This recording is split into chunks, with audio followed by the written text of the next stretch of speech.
우리는 하루하루를 분주하게 살아가고 있습니다. 한 주 한 주가 얼마나 빨리 지나가는지, 주일이 지나가면 금세 수요일이 다가오고, 또 수요일 밤을 예배를 드리고 나면 또 어느덧 토요일이 되고 주일이 다가옵니다. 저는 지난 주간 강원도 속초 선악산 내에 있는 호텔에서 노일을 하였기에 참석을 하였는데, 가는데 무려 6시간 가까이 그렇게 걸린 것 같습니다. 그래서 노이 당일에 출발하거나 돌아오기가 너무 힘들 것 같아서 간 길에 노이 지찰 목사님들과 함께 쉬면서 힐링하고 돌아왔습니다. 그리고 돌아와서 금세 오늘이 주일이 되었습니다. 여러분은 한 주간 어떻게 지내셨습니까? 이런 일 저런 일로 분주한 삶을 사셨을 줄 압니다. 중요한 것은 무엇을 하고 어떻게 살아가고 있느냐는 것이죠. 사람이 이 땅에서 살아가는 존재의 목적이 무엇인가? 내가 살아가야 할 인생의 목적이 무엇인가를 알고 살아가느냐 하는 것입니다. 그저 열심히 일해서 돈 벌어서 저축하고 투자하고 좋은 집 사고 여행 다니고 맛있는 거 먹고 건강을 위해서 운동을 하고 자식을 위해서 아낌없이 쏟아붓고 살아가는 삶은 아닌지 모르겠습니다. 그리고 이런저런 사람 만나서 인생 이야기를 나누면서 살아가는 것이 우리 인생이 아닌가 싶습니다. 과연 이렇게 살아가는 것이 하나님 보실 때에 내가 잘 살고 있다라고 말할 수 있겠는가? 우리는 어떻게 살면 하나님의 창조 목적대로 살 수 있을까 하는 것에 관심을 가질 수 있어야 합니다. 고린도전서 10장 31절에 먹든지 마시든지 무엇을 하든지 다 하나님의 영광을 위하여 하라고 이렇게 말씀을 주시는데, 하나님께 영광이 되는 것이 무엇인가를 생각하며 살고 있느냐는 것입니다. 여러분, 하나님 앞에 영광이 되는 일이 무엇입니까? 주일에 하나님 앞에 예배하는 것이 하나님께 영광이 될 것입니다. 하나님 앞에 내 생명이 하나님의 소유라고 하는 신앙 고백으로 11조 드리는 것, 하나님께 영광이 될 것입니다. 늘 하나님 앞에 깨어서 기도하는 모습, 이것이 하나님께 영광이 될 것입니다. 뿐만 아니라 한 영혼을 불쌍히 여겨서 전도하는 발걸음이 하나님께 영광이 될 것이고, 주를 위해서 섬기고 봉사하는 삶이 하나님께 영광이 되어질 것입니다. 인생의 진정한 목적을 발견하지 못하고 살아가는 사람을 성경은 이렇게 말씀을 하고 있습니다. 시편 39편 6절에 진실로 각 사람은 그림자같이 다니고 헛된 일로 소란하며 재물을 쌓으나 누가 거둘는지 알지 못하나이다. 우리의 모든 수고가 헛되게 끝날 수 있다는 것을 말씀하고 있습니다. 우리의 삶은 어느 날 우리의 심장이 더 이상 뛰지 않고 멈출 때가 있다는 것을 생각하면서 살아야 한다는 것입니다. 지난주 월요일에 우리 시찰 목사님들과 함께 차 한 대로 노이 참석을 하기 위해서 이제 가는 가운데 정안유개소에서 잠깐 쉬고 있었습니다. 그때 한 목사님 핸드폰에 문자가 왔습니다. 75세 되신 권사님이 지난 밤에 숨을 거두셨다는 것입니다.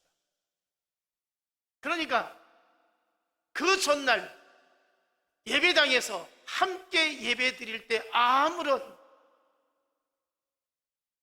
표시도 징조도 없었고 건강한 모습으로 하나님께 예배하였는데, 아침에 숨을 거두었다고 문자가 온 것입니다. 그 길로 그 목사님은 바로 뒤돌아가게 되었습니다. 이렇게 인생은 전혀 예기치 않은 때에 맥박과 호흡이 멈추게 되어진다는 것입니다. 우리의 지각과 의식이 다 사라지는 그날이 우리에게 언젠가 찾아올 것입니다.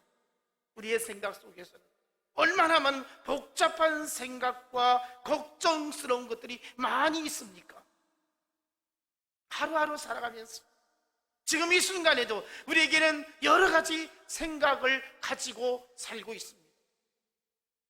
기대하는 것도 있지만 염려스러운 것들도 많이 있습니다. 그러나 이러한 것들이 한순간에 다 사라지는 때가 찾아오게 될 것입니다.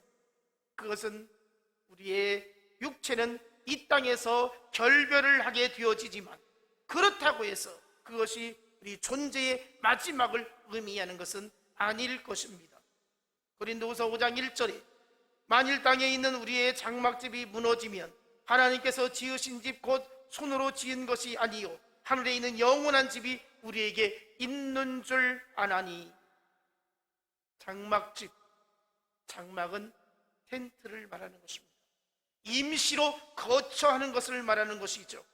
이 땅에서 우리는 장막집에 거처하고 있습니다. 우리의 육체는 지금 잠시 머무르고 있는 것입니다. 우리의 장막집이 무너지면 하나님이 지으신 집이 저 천국에 예비되어 있음을 믿습니다. 그래서 성도된 우리는 이 영원한 생명을 위해서 지금 준비해야 될 것입니다. 그 목사님이 하시는 말씀이 있습니다. 우리 권사님이 75세 세상을 떠나셨지만 그분이 권사 취임 받으실 때에 무려 3천만 원이나 헌금을 드렸다고 합니다. 넉넉한 형편이 아님에도 불구하고 교회를 사랑하고 주님을 사랑해서 하나님 앞에 헌신을 다했다고. 바로 이것이 그 영혼에게는 하늘의 상으로 분명히 기억될 것입니다.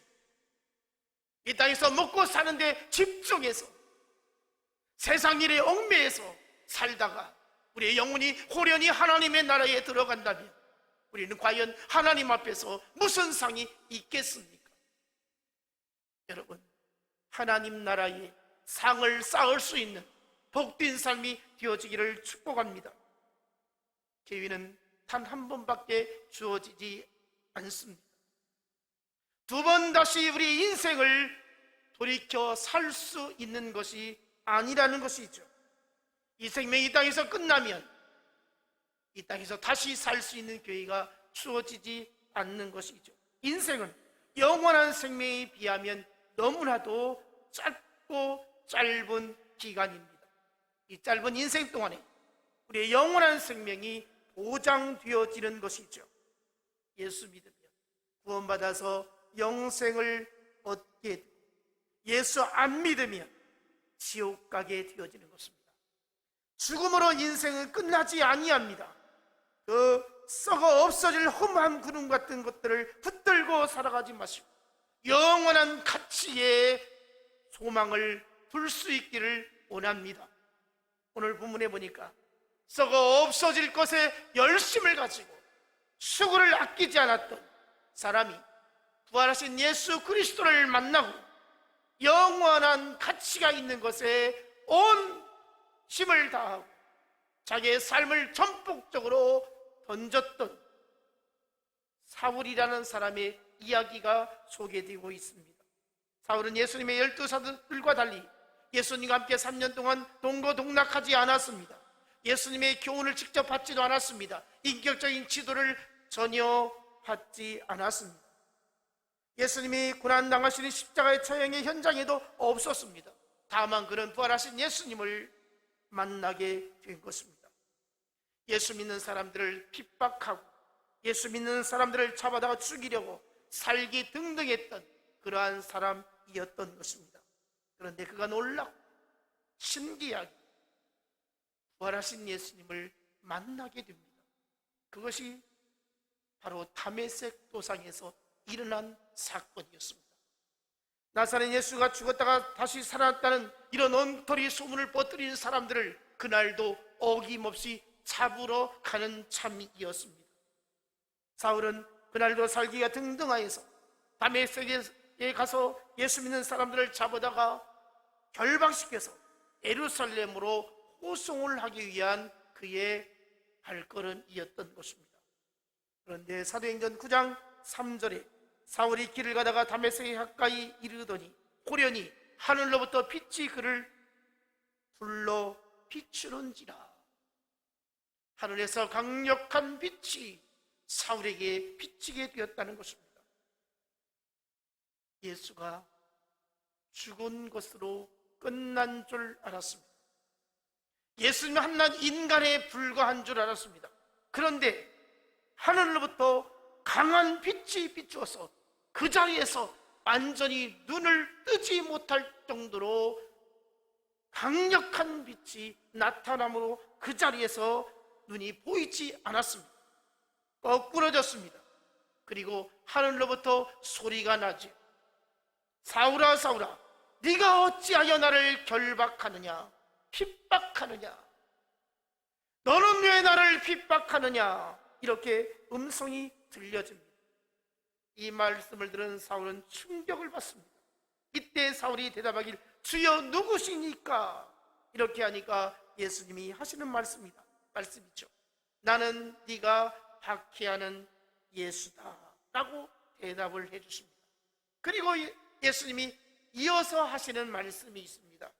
6절에 너는 일어나 시내로 들어가라. 네가 행할 길을 네게 이를 자가 있느니라 하시니, 일어나 시내로 가면 앞으로 네가 해야 할 일을 가르쳐주는 사람이 찾아오게 될 것이다, 이렇게 말씀을 주십니다.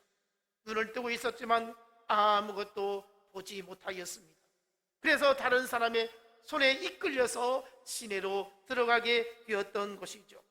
그는 3일 동안 보지도 먹지도 마시지도 못하였습니다. 그때에 하나님은 아나니아라고 하는 경건한 사람에게 이르시기를 사울을 찾아가라고 합니다.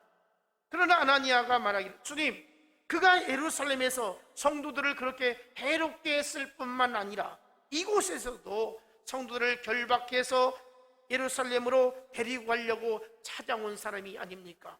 그런 사람을 어떻게 만나라고 합니까? 이렇게 대답을 하죠. 예수님께서 이 아나니아에게 말씀하시죠. 그래도 네가 가야 한다. 그 사람은 이방인들과 임금들과 이스라엘 모든 자손들 앞에서 내 이름을 전하기 위하여 내가 택한 그릇이니 두려워 말고 가라, 이렇게 주님이 말씀해 주십니다. 그래서 아나니아는 이제 하나님의 계시에 따라서 사울을 찾아가게 되었고 그를 만나서 안수를 하게 되어지는데, 사울이 이제 아나니아가 어떻게 기도하는지 말씀을 보면 머리에 손을 얹고 형제 사울아, 곧 네가 오는 길에서 나타나신 예수님께서 나를 보내어 너로 다시 보게 하시고 성령으로 충만하게 하신다 라고 이렇게 기도를 하게 되었습니다. 그랬더니 사울이 그때부터 이제 눈이 띄어지게 되었습니다. 그리고 음식을 먹고 건강이 회복되어지게 되었던 것이죠. 자신이 정말로 살아계신 예수님을 핍박하고 다닌다는 것을 깨닫게 되었던 것입니다. 인생을 잘못 살았다는 것을 이제 알게 되었던 것이죠. 사도행전 9장 18절을 보니까 아나니아가 와서 안수 기도할 때 사울의 눈에서 비늘 같은 것이 벗겨져 다시 보게 되었다라고 말씀을 하고 있습니다. 바로 비늘 같은 것이 무엇인가? 자기위에 빠졌던 열심이었습니다. 세상 일에 빠졌던 그 수고였습니다. 그동안 사울은 율법의 틀 안에서 하나님을 믿었습니다.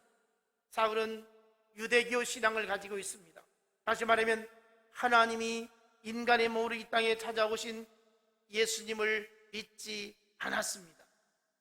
바울은 율법을 철저히 지키는 바리새인 중에 바리새인이었습니다. 율법으로 흠이 없는 자였고 열심으로는 교회를 핍박하던 자였고 그는 스스로 하나님을 잘 믿는다고 자부했던 사람이었던 것입니다. 사울은 자신이 배우고 믿었던 그 생각 속에서 하나님은 이런 하나님이라고 이렇게 생각을 했는데 그의 신앙은 전혀 틀린 것이었습니다. 어떻게 하나님이 인간의 몸을 입고 이 땅에 오실 수 있겠는가? 전혀 믿어지지 않는 신앙을 가지고 있었던 것입니다. 어떻게 하나님이 인간이 되어서 십자가에서 못 박혀 죽으실 수 있다는 말인가? 어떻게 하나님이 사람이 되어서 이 땅에 찾아올 수 있단 말인가? 어떻게 예수가 하나님이라고 그렇게 선전하며 말할 수 있을까? 도저히 받아들일 수 없었던 것이죠. 그래서 예수가 구원자라고, 예수가 하나님이라고 이렇게 전파하는 자들을 잡아서 결박하여 감옥에 집어넣거나 처형하는 일에 가장 앞장섰던 사람이 바로 사울이었던 것입니다. 그러나 이 다메섹 도상에서 부활하신 예수님을 만나고 그는 자기의 잘못된 신앙을 깨닫게 되어졌던 것입니다. 자신의 생애, 자신의 가치관, 자신의 세계관에 대해서 이제는 다 떨쳐버리고 새로운 피조물로 변화가 되어졌던 것입니다. 오늘 우리는 어떻습니까? 열심을 다해서 산다고 하지만 과연 누구를 위한 것입니까? 잘못된 관심, 세상에 치우친 열심이 과연 하나님을 만날 수 없게 하는 삶이 되지는 아니하는가 하는 것입니다. 사울의 눈에서 비늘과 같은 것이 벗겨져 다시 보게 된 것처럼 우리의 마음을 덮고 있는 비늘 같은 것들이 다 벗겨지기를 원합니다. 예수 그리스도를 나의 왕이요 나의 하나님으로 고백하고 그 앞에서 무릎 꿇을 수 있어야 한다는 것이죠.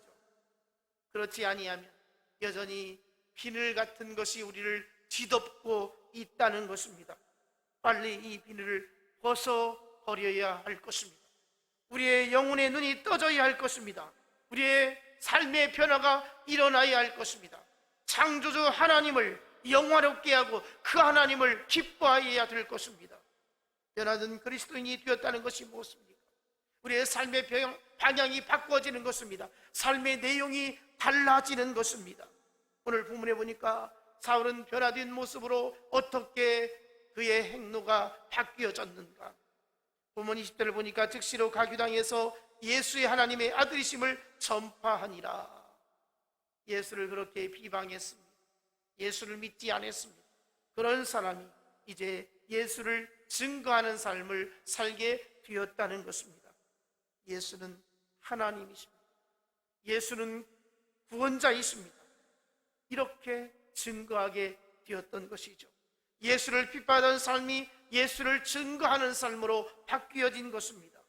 이때 나타난 반응이 무엇이었는가? 본문 21절 듣는 사람이 다 놀라 말하되 이 사람이 예루살렘에서 이 이름 부르는 사람을 멸하려던 자가 아니냐? 여기 온 것도 그들을 결박하여 대제사장들에게 끌어가고자 함이 아니냐 하더라. 사울이 복음을 전파할 때에 많은 사람들이 놀라워했습니다. 예루살렘에서 예수 믿는 사람을 잡아 다니던 사람이 아니냐. 그리고 지금 여기 다메섹에 왔을 때에 예수 믿는 사람들을 결박해서 예루살렘으로 데려가서 대제사장에게로 끌고 가고자 하는 것 아니냐. 믿을 수 없다는 것입니다. 사울의 놀라운 이 변화를 도대체 받아들일 수 없었던 것이죠. 사울은 자기의 모습이 완전히 새 사람이 되어졌다고, 새로운 변화가 일어났다고 부끄럽게 숨기지 아니했습니다. 당당하게 자신의 변화를 고백하기를 디모데전서 1장 13절로 14절에 보니까 내가 전에는 비방자요 박해자요 폭행자였으나 도리어 긍휼을 입는 것은 내가 믿지 아니할 때에 알지 못하고 행하였습니다. 우리 주의 은혜가 그리스도 예수 안에 있는 믿음과 사랑과 함께 넘치도록 풍성하였도다. 자신이 이렇게 변화되어진 것을 증거하고 있습니다. 그리고 오늘 본문 22절을 보니까 사울은 힘을 더얻어 예수를 그리스도라 증언했다, 이렇게 말씀을 하고 있습니다. 사울이 힘을 얻었다는 것은 성령의 능력을 받았다는 것입니다. 하나님의 권능이 나타나게 되었다는 것이죠. 그러나 유대인들은 이 사울의 변화를 보고 복음을 받아들이지를 않았습니다. 사울이 왜 저렇게 되었는가 의아스러울 뿐입니다. 그럴수록 사울은 더 강력하게 복음을 전했고 그들을 복음으로 굴복시키게 되었던 것입니다. 그러나 그들 가운데는 사울이 전하는 복음을 듣고 변화가 일어나서 유대교에서 배교하는 이런 놀라운 역사가 일어나게 되었던 것이죠. 본문 23절 24절 여러 날이 지나며 유대인들이 사울을 죽이기로 공모하더니 그 계규가 사울에게 알려지니라. 그들이 그를 죽이려고 밤낮으로 성문까지 지키거늘. 유대인들이 충격을 받았습니다. 어떻게 사람이 이렇게 변화될 수 있을까? 또 두려움이 생겼습니다. 그 이유는 사울이 워낙 지식이 많은 사람이었습니다. 언변이 출중했습니다. 뿐만 아니라 영적인 체험을 한 사람입니다. 이걸 가지고 유대교의 사람들을 이제 선동을 해서 그들에게 예수가 구원자라고 그렇게 전파하게 되어질 때에 많은 유대교의 사람들이 거기에 넘어가면 어찌할까 하는 이런 두려움이 있었던 것이죠. 그래서 이제 사울이 위협적인 존재가 되어졌던 것입니다. 그래서 유대인들은 여러 날 동안 사울을 어떻게 할까 고민하다가 의논하기를 하루빨리 이 사울을 없애버리자, 처단하자고 그렇게 결의를 다지게 됩니다. 사울은 며칠 전까지만 해도 다메섹 거리를 누비고 다니면서 예수를 그리스도 메시아라고 증언했던 사람인데 이 소식이 사울에게 들려졌던 것입니다. 자기를 잡아 죽이겠다는 말을 듣게 되어졌을 때에 생명의 위험을 느끼게 되었고 함께 교회를 박해하던 동료들이 그의 목숨을 노리는 상황이 벌어지게 되었던 것입니다. 우리도 마찬가지입니다. 믿음으로 살려고 하고 경건하게 살려고 하고 하나님 말씀 중심으로 살려고 하며 그렇게 가까웠던 사람이, 그렇게 친하게 지냈던 사람이 나를 멀리하고 나를 등 돌리고 이런 일들을 우리가 경험할 수 있습니다. 여러분, 이럴 때 어떻게 해야 되겠습니까? 참된 그리스도인은 신앙의 결단이 있어야 됩니다. 바울은 가는 곳마다 유대교회에 빠진 사람들과 대립하였습니다. 복음에 붙들려 있었기에 전혀 두려움이 없었던 것입니다. 그러면서 그가 고백을 합니다. 어떻게 저신했는가? 갈라디아서 1장 10절에서 이제 내가 사람들에게 좋게 하랴 하나님께 좋게 하랴 사람들에게 기쁨을 구하랴 내가 지금까지 사람에게 기쁨을 구하였다면 그리스도의 종이 아니니라. 사울은 사람들의 비유를 맞추려고 신앙을 그렇게 가볍게 여기지 않았다는 것입니다. 오늘 우리도 사람들과 하나님 사이에서 내가 사람을 기쁘게 하려고 하나님을 욕되게 해서야 되겠네. 내가 믿음을 지키는 것이 더 중요하고 하나님을 기쁘시게 하는 것이 더 귀한 일인데 사람에게 비유 맞추려고 하나님과 멀어지고 세상과 가까워져서야 되겠느냐. 여러분, 바울처럼 단호하게 결단하며 믿음으로 승리할 수 있기를 축복합니다. 오늘 보면 25절에 그의 제자들이 밤에 사울을 광주리 담아 성벽에서 달아내리니라. 밤낮으로 사울을 죽이려고 유대인들이 성문을 지키고 있었습니다. 그러자 그의 제자들이 나서서 사울이 도망할 수 있도록 도와주는데 여기서 그의 제자들이 누구입니까? 사울이 전한 복음을 듣고 이제 마음에 감동을 얻어서 예수를 믿게 된 사람이 생겨나게 되었던 것입니다. 변화된 모습으로 사명을 감당하게 되어질 때 하나님께서 예비하신 사람을 준비시켜 주시고 열매를 맺게 하여 주셨던 것입니다. 그래서 그 위기가 찾아왔을 때 그를 피신할 수 있도록 하나님께서 길을 열어주시게 되었던 것입니다. 여러분, 예수 믿는 것 때문에 어떤 핍박과 어떤 어려움이 닥쳐도 하나님께서 믿음으로 살고자 하고 몸부림치며 하나님의 뜻을 이루고자 할 때에 하나님께서는 반드시 우리의 발걸음을 책임져 주신다는 확신을 가질 수 있기를 원합니다. 사울은 예수를 만나고 즉시 모든 것이 달라졌습니다. 우리는 어떻습니까? 우리는 분명히 예수님을 만났습니다. 예수님을 나의 구주로 영접했습니다. 믿는다고 고백하고 찬양하고 하나님 앞에 예배하는 자리에 모였습니다. 예수 믿고 은혜 받았나 못 받았나 하는 것은 얼마나 내가 변화되어졌나, 내가 예수님께 붙잡혀 살고 있나, 내가 하나님의 일에 얼마나 관심을 가지고 있는가, 내가 영적인 삶을 얼마나 살고 있는가를 보면 알 수가 있는 것입니다. 우리는 성령 체험을 통해서 하나님의 살아계심을 맛볼 수 있기를 원합니다. 성령의 감동을 날마다 체험할 수 있기를 원합니다. 예수님을 만났으니 인생의 놀라운 변화가 일어나야 할 것입니다. 우리의 사명은 이 땅에서 잘 먹고 잘 살기 위한 것이 아니라 우리를 통해서 하나님의 나라가 이 땅에 이루어지는 것입니다. 하나님의 뜻을 나타내는 것이죠. 저와 여러분 어떻게 인생을 살려고 작정하고 계십니까? 우리가 말씀으로 충만하시고 성령으로 임재하시고 하나님의 뜻을 쫓아서 살아가고자 할 때 하나님은 저와 여러분의 인생을 책임져 주실 것입니다. 우리 인생을 복되게 하여 주실 것입니다. 믿음으로 살 수 있기를 원합니다. 예수 그리스도를 닮아가는 변화된 삶이 우리의 삶이 되어지기를 축복합니다. 은혜 안에 살기를 원합니다. 하나님이 함께 하시는 사람이 되기를 원합니다. 모든 영광 하나님께 돌리며 살기를 원합니다. 사람이 좋게 하려고 하나님을 욕되게 해서는 안 될 것입니다. 하나님을 기쁘시게 하며 살 수 있기를 원합니다. 주님의 뜻을 날마다 쫓아 살기를 원합니다. 믿음으로 승리하시기를 원합니다. 주의 영광을 위해서 우리가 멋진 인생을 살 수 있어야 할 것입니다. 거룩한 주의 백성으로서 하나님의 나라를 위해서 힘있게 살아갈 수 있는 우리 모두가 되어지기를 주님의 이름으로 축복합니다.